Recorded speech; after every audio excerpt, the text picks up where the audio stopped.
Hello everyone, welcome to my channel.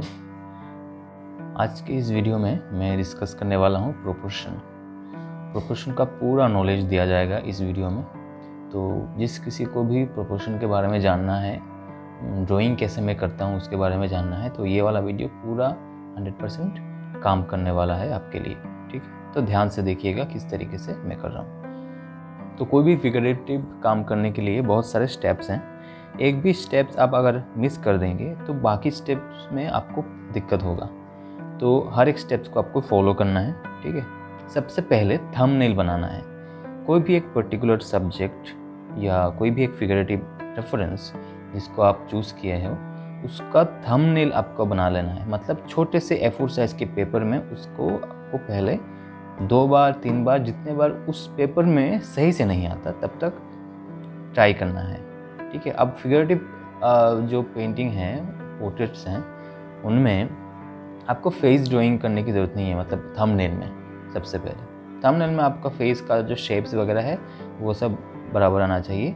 और सबसे important जो चीज़ है वो है प्रोपोर्शन। एक चीज़ के साथ दूसरी चीज़ का रिलेशन, मतलब the relation between one things to others, जो हमारा डेफिनेशन है। तो सबसे पहले जो हेड है उसका जो लेंथ है उसको लेके हम देखेंगे ये कितने टाइम्स नीचे तक जा रहा है, कितने टाइम्स साइड में जा रहा है, ये सब डिस्कस करेंगे। यही सबसे इम्पोर्टेंट पार्ट है और यही थोड़ा सा डिफ़िकल्ट पार्ट भी है। ठीक है, यहाँ पे पेपर में आप देख सकते हो, मैं यहाँ पे रेफरेंस भी है, वहाँ पे भी आप देख सकते हो किस तरीके से मैंने प्रोपोर्शन को किया है, प्रोपोर्शन में काम किया है। सबसे पहला स्टेप है थंबनेल।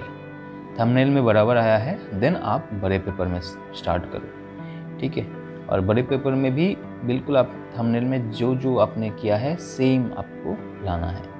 ठीक है, तो सबसे पहले हेड का प्रोपोर्शन आप देख सकते हो। हेड बना रहा हूँ, हेड में कोई भी मैं फेस नहीं बना रहा। ठीक है, पूरा स्टेप बाय स्टेप प्रोसेस है। आपको पहले हेड का शेप पकड़ना है। हेड का शेप पकड़ के आपको देखना है कि वो वाला हेड का शेप कितने टाइम्स तक नीचे तक आ रहा है।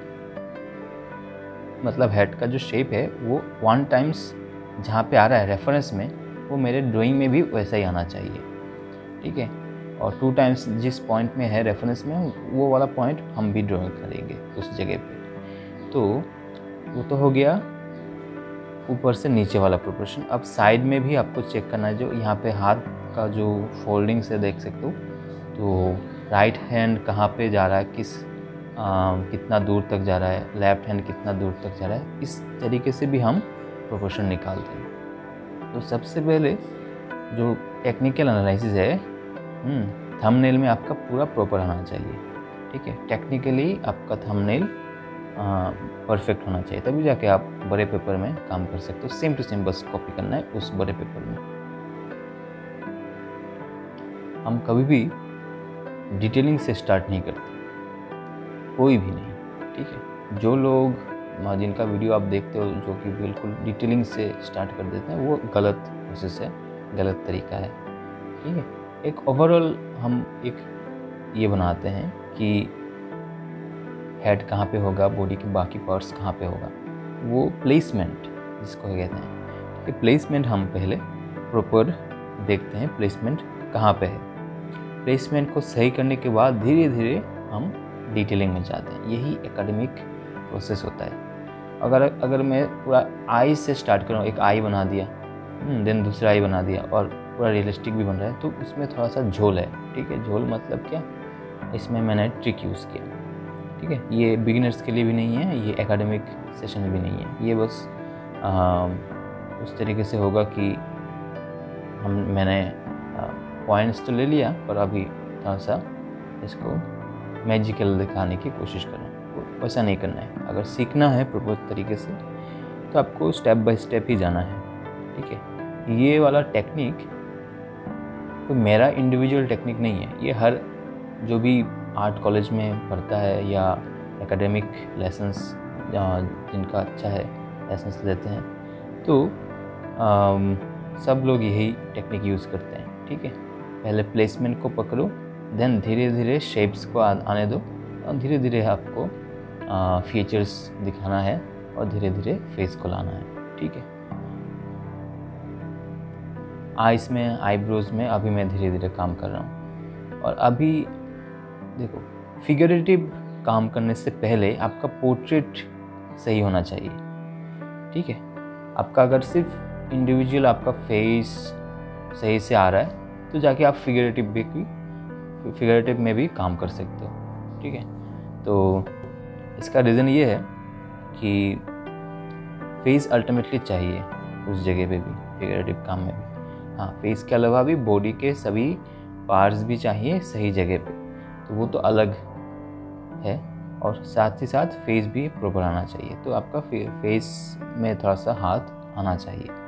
ठीक है, थोड़ा सा पोर्ट्रेट बनाइए, देन आप फिगरेटिव में जाइए। फेस को सही लाने के लिए ज़्यादा टेक्निकल एनालिसिस नहीं किया, बस ऑब्जर्वेशन से मैंने काम किया। यहाँ पे फेस अगर सेम टू सेम ना भी आए तो भी चलेगा। और एक इम्पॉर्टेंट चीज़, जो सेकंड हमारा माइलस्टोन है एक फिगरेटिव ड्राइंग या कोई भी पोर्ट्रेट ड्राइंग बनाने का, वो है पूरा काम एक ही बारी में मत करो। ठीक है, स्टेप बाय स्टेप प्रोसेस में करो। मतलब यहाँ पे मैं चाहूँ तो अभी इस लेवल पे ही पूरा डिटेलिंग में ला सकता हूँ, पर नहीं करना। ठीक है, बिल्कुल भी नहीं करना चाहिए। आपको कम से कम 3 स्टेज फॉलो करना है। ठीक है, अगर 3 स्टेज नहीं है मतलब 2 स्टेज तो कम से कम फॉलो करना ही है। तो फर्स्ट जो स्टेज है, मतलब फर्स्ट जो स्टेप्स हैं, वहाँ पे सिर्फ हम प्लेसमेंट को सही रखते हैं और थोड़ा बहुत शेप में काम करते हैं। अब इस स्टेज में अभी मैं काम कर रहा हूँ। ठीक है, ये वाला स्टेज ख़त्म होने के बाद हम डिटेलिंग में काम करेंगे। तो डिटेलिंग में अभी बिल्कुल भी काम नहीं करना है। ठीक है, अभी सिर्फ ये देखना है कि प्रोपोर्शन सही है या नहीं। यहाँ पे पेपर में भी देख सकते हो। ठीक है, मैंने यहाँ पे बनाया है, तो इस पर्टिकुलर पॉइंट से ऊपर हेड तक, जो फॉरहेड तक जो लेंथ है, सेम लेंथ हाथ का भी है। तो ये कहाँ से आया? ये रेफरेंस को हम जब टेक्निकली एनालाइज करते हैं, सही से एनालाइज करते हैं, तभी जाके ये सब पॉइंट्स सामने आता है। ठीक है, ये कोई यहाँ पे नीचे रेफरेंस के नीचे लिखा हुआ नहीं रहता कि यहाँ पे ये लेंथ है, यहाँ पे वो लेंथ है। नहीं, हमको निकालना पड़ता है। हमको रेफरेंस को बार बार अलग अलग ढंग से देखना पड़ता है, अलग अलग पॉइंट ऑफ व्यू से देखना पड़ता है कि हाथ का जो लेंथ है वो हेड से कितना नीचे आ रहा है, हेड से कितना चौड़ा जा रहा है। ये सब हमको निकालना पड़ता है। तो ये निकालने का जो प्रोसेस है वो हर एक का अलग अलग हो सकता है, पर अल्टीमेटली गोल हमारा एक ही है। गोल है सही से प्लेसमेंट को पकड़ना। ठीक है, और एक इम्पोर्टेंट जो चीज़ है वो है पेंसिल को पकड़ने का जो तरीका है। वो आप ट्राइपॉड ग्रिप में मत बनाओ। ठीक है, अगर आप ये फर्स्ट स्टेज में काम कर रहे हो तो ट्राइपॉड ग्रिप में बिल्कुल भी काम नहीं करना चाहिए। इस तरीके से ओवरहैंड ग्रिप में पेंसिल को थोड़ा सा ऊपर पकड़ो, देन आप काम करो। तभी जाके जो रिज़ल्ट आएगा वो बिल्कुल ऐसा आएगा कि फर्स्ट स्टेज है, अभी इसमें और काम करना बाकी है और प्लेसमेंट पे ही आपका फोकस रहेगा। ठीक है, डिटेलिंग में ट्राइपॉड ग्रिप में करोगे तो क्या होगा, पेंसिल पे ज़्यादा प्रेशर आएगा और एक ही बारे में डिटेलिंग करने का मन होगा और तभी जाके मिस्टेक्स होगा। ठीक है, तो मिस्टेक्स को अवॉइड करना है तो ओवरहैंड ग्रिप ज़रूर इस्तेमाल करना चाहिए। जैसे कि मैंने पहले भी कहा कि कोई भी एक स्टेप्स अगर आपने मिस कर दिया तो देखना बाद में जाके, अरे ये तो ऐसा हो गया, ये तो वैसा हो गया, इरेज नहीं कर पा रहा, ज़्यादा डार्क हो गया। तो ये सब होता ही है। ठीक है, ज़्यादातर स्टूडेंट जो मेरे हैं वो कोई ना कोई स्टेज मिस कर देते हैं और बाद में जाके प्रॉब्लम होता है। तो ये अवॉइड करना चाहिए जितना हो सके। अल्टीमेटली ये प्रैक्टिस के साथ साथ अपना माइंड गेम है। ठीक है, जितना आप मेंटली आप इस चीज़ को फोकस करके रख सकते हो, जितना आप स्ट्रिक्टनेस आपको आप फॉलो कर सकते हो अपने ड्राइंग में, उतना ज़्यादा अच्छा है। कुछ रूल्स हैं जो बिल्कुल भी चेंज नहीं करना है। इस तरीके से माइंडसेट में अगर आपको रखना है तभी जाके अच्छा रिजल्ट आपको मिलेगा।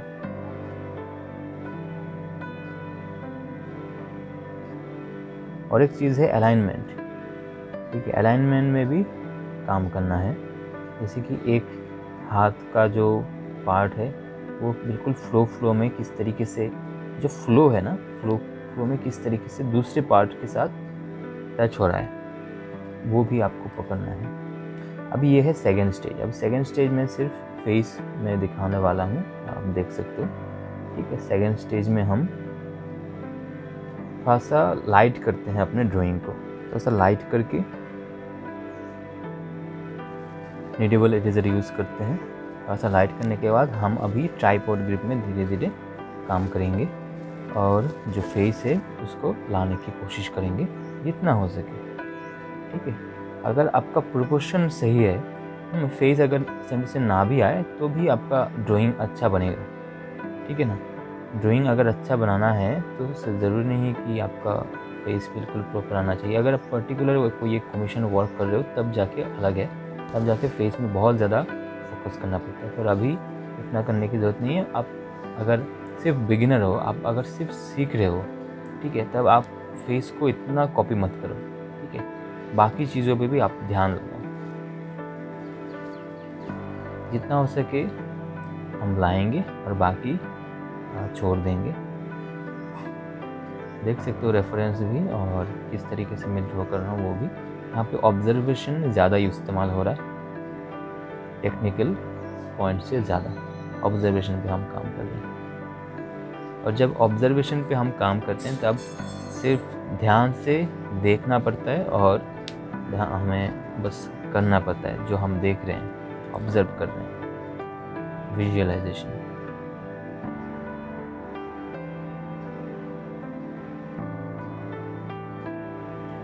कुछ लोग तो ये भी कहते हैं कि मैं ग्रिड का इस्तेमाल करता हूँ या नहीं। मैं कभी भी आज तक ग्रिड इस्तेमाल ही नहीं किया, ठीक है। मुझे पता ही नहीं ग्रिड का इस्तेमाल, ऐसे तो पता है इस्तेमाल कैसे करते हैं, पर मैंने कभी नहीं किया, ठीक है। जो भी मेरा काम है वो इस तरीके से फ्री हैंड होता है और टेक्निक को साथ में लेके, टेक्निकल पॉइंट को साथ में लेके ऑब्जर्व करके पूरा प्रोपोर्शन को समझ के रेफरेंस को टेक्निकली एनालाइज करके मैं काम करता हूँ, ठीक है। तो अगर इसी कोई भी एक प्रोसेस आप इस्तेमाल करो, अगर उसमें आप सही में मेहनत करोगे तो बाकी कोई भी टेक्निक के ऊपर काम करने की ज़रूरत नहीं होता। ये ग्रिड का इस्तेमाल मुझे जो लगता है ये आपका जो सोचने का तरीका है वो बदल देता है, ठीक है। आपको मेहनत नहीं करना पड़ता ज़्यादा। अगर आप फ्री हैंड करोगे, टेक्निक इस्तेमाल करोगे और ऑब्जर्व करोगे, टेक्निकली आप रेफरेंस को तोड़ोगे, ध्यान लगाओगे, तभी जाके कोई दिमाग में प्रेशर पड़ेगा, तभी जाके आपका इम्प्रूवमेंट आएगा काम में। अगर बिल्कुल बना के खाना परोस दिया जाए तब खाना बनाना नहीं सीख पाओगे, ठीक है। खाना बनाना सीखना है तो थोड़ा सा काम करना पड़ेगा। तो यहाँ पे भी सेम है,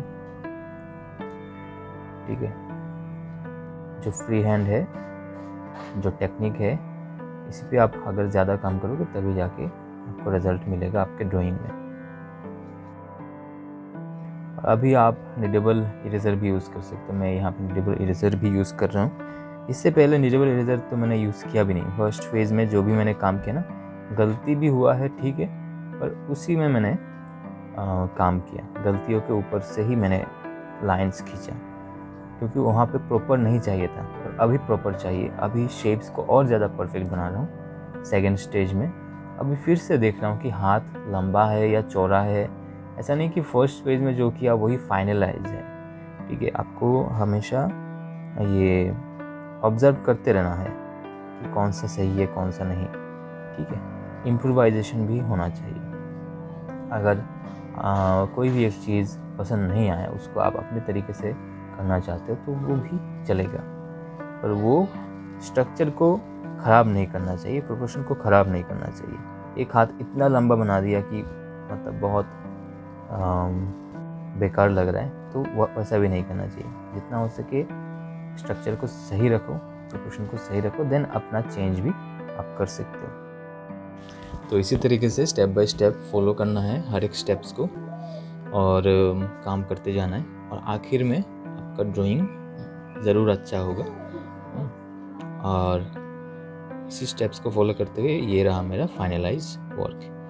हम इस वीडियो में वाटर कलर में डिस्कस नहीं करेंगे, नेक्स्ट वीडियो में मैं वाटर कलर के ऊपर पूरा डिटेल डिस्कशन करूँगा।